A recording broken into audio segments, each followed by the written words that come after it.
Hey, what's going on? This is Jerry here with Wealth Dynamics. Thank you for tuning in today. And I wanted to give you a real quick video on what to do to avoid losses in the stock market. So obviously today, stock market's up. Yesterday, stock market was down. That's why we call it a roller coaster. So as an investor, when I look at the market, I look at there's basically three choices that you would have. If you're in the stock market right now, if you've got your 401k invested right now, there's three routes you can go. Route number one, you can buy more. Okay? Now there are investors out there right now that are saying, hey, it's a sale, buy more, get as much as you can, put everything in there if you can, because it'll bounce back up. Now, you don't know that, okay? So there is a scenario where you could buy more and it could still tank.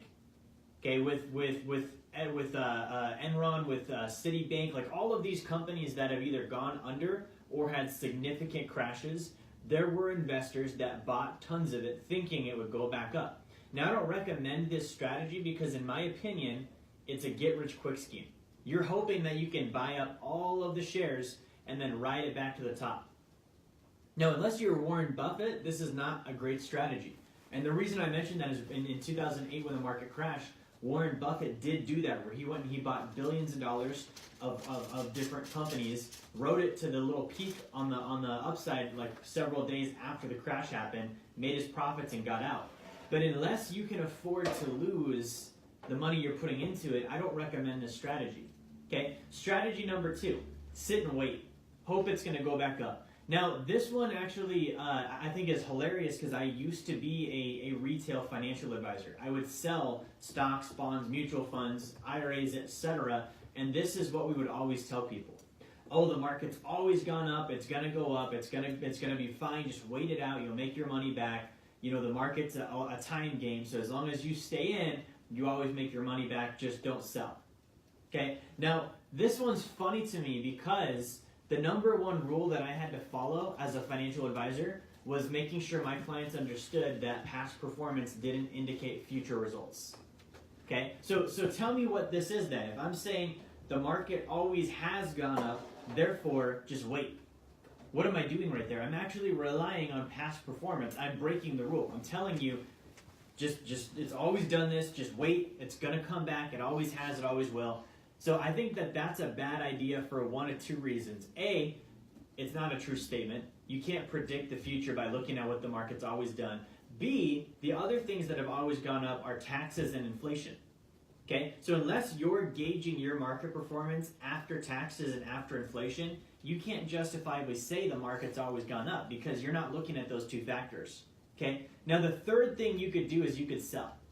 You could sell at a loss. And that's the thing investors hate doing, right? They're like, man, I put money into it. I made money. I don't want to sell at a loss. I don't want to do that. And so that's why they would look at, do I buy more or do I wait it out? Okay, now let me remind you, and you already know this, with the stock market, you don't lose money until you sell. Okay, so as long as you hold the share, you didn't actually experience a loss, which is good news. Now the flip side, you also didn't gain money until you sell. Okay, so think about it like this. The money you think you lost, you didn't actually lose because unless you sold and capitalized on the profit, you didn't actually have anything. I use the illustration of hunting. In Alaska, we go hunting. So you get a guy that goes hunting and says, man, I saw so many moose and I could have pulled the trigger on so many different moose, but didn't. He didn't hunt. Okay, he didn't actually get anything. Versus the person that actually took the shot and bagged a moose, that person got a moose. No different than investors. Investors that say, man, my 401k values were up, my account statement was great, it was big. Unless you sold, you didn't actually have those numbers.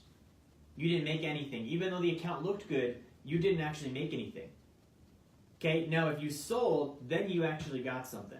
Okay, so what I'm telling you is if you sell, it's not at a loss. You actually have to look at what did I put into it and do I have more than what I put in? Because if you have more than what you put in, then you could make a gain even though the market's down. Now, me personally, as an investor, I don't believe in the stock market. I don't use it. I don't put anything in it. I would never because I know it's a scam. Okay, and I did that for a profession. So I'm telling you the data that I have caused me several years ago to quit my job and give away my business because I realized it was a scam. So if I was in the market, I would sell, I would learn my lesson, I would experience the loss, and then I would put it into income producing assets that cannot be destroyed. No market correction can bring it down. It's going to pay me income. That's what I would personally do. Okay. Now, if you'd like to learn more about the stock market, how it really does work, stuff that your financial advisor doesn't even know because they didn't learn about it on their licensing exams, let me know. I can get that information in your hands. Until then, like, share, subscribe. Thank you for watching. Have a terrific day.